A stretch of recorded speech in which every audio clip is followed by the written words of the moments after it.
pintuan mismo ng eskwelahan, nilagyan ng barangay hall. Tapos, hindi lang lagyan barangay hall, tinakpan pa yung buong eskwela. Ayan, kita mo ka-level ng eskwelahan, pag chinek mo. Oo nga po. Mali po yan. Tsaka walkway.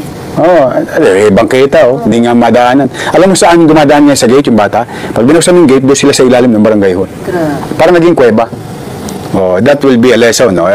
Yung mga barangay dyan, magligpit-ligpit na kayo. Tuloy-tuloy na yan. Kanina nga, may pinapuntahan tayo. Wala na namang building permit.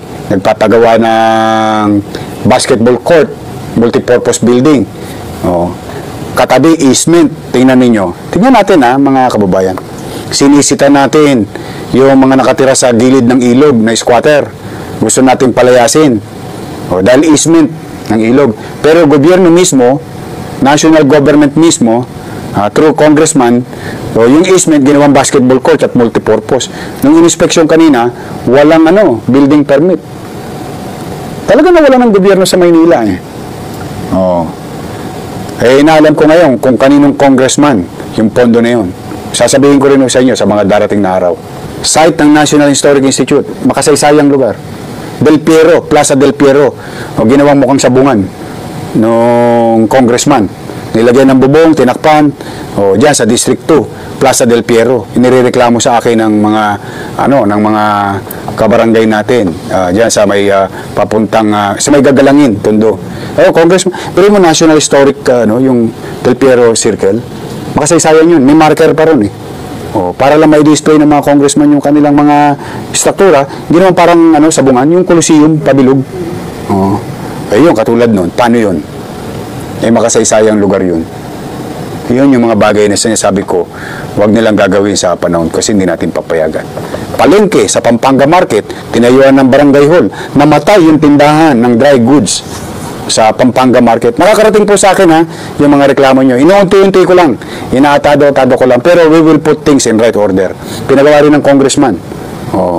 Pero, tinakpan yung palengke kung saan namatay yung dry goods seller na mga nagtitinda sa palengke. Sa loob ng palengke natin. Yan, sa Pampanga Market. Nasa akin na po yung report. Dahan-dahan lang po.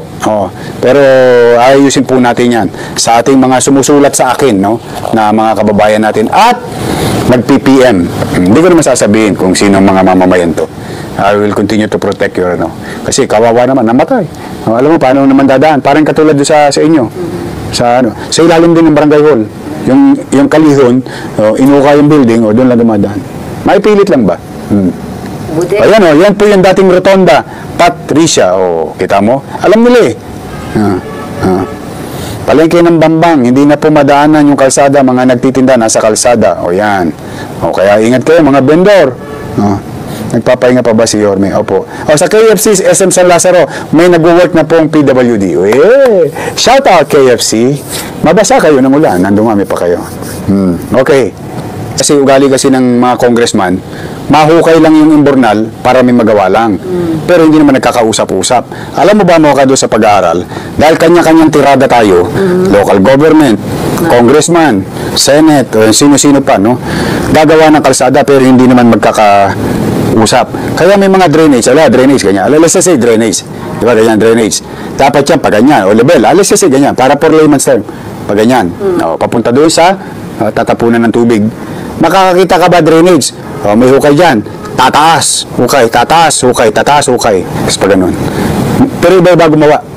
But with the master plan na ginawa na natin, na pinasa na natin, kinausap ko na sila na lahat ng dapat synchronize na tayo. Hindi na po bara-bara. Kasi hindi talaga magtitigil ang baha sa atin. Plus, yung mga pinagagawa ng congressman na wala namang MOU. Yun. Kasi pananagutan ng mayor ang mga lupain at pari-arian ng syudad. Yun, magkaliwanagan naman so far. Tapos yung ating partner, yung Meralco. Naku, ang dami na natin nalinis. Alam mo ba yan, madalas i-request yan mo ka ng ating mga ang tawag dito, netizen. Yung spaghetti. Spaghetti pababa ng pababa. Pababa na po ang mga spaghetti sa Maynila sa tulong ng Meralco. Wala na pong spaghetti pataas ang pataas. Ito po lahat pababa na. Ayan na.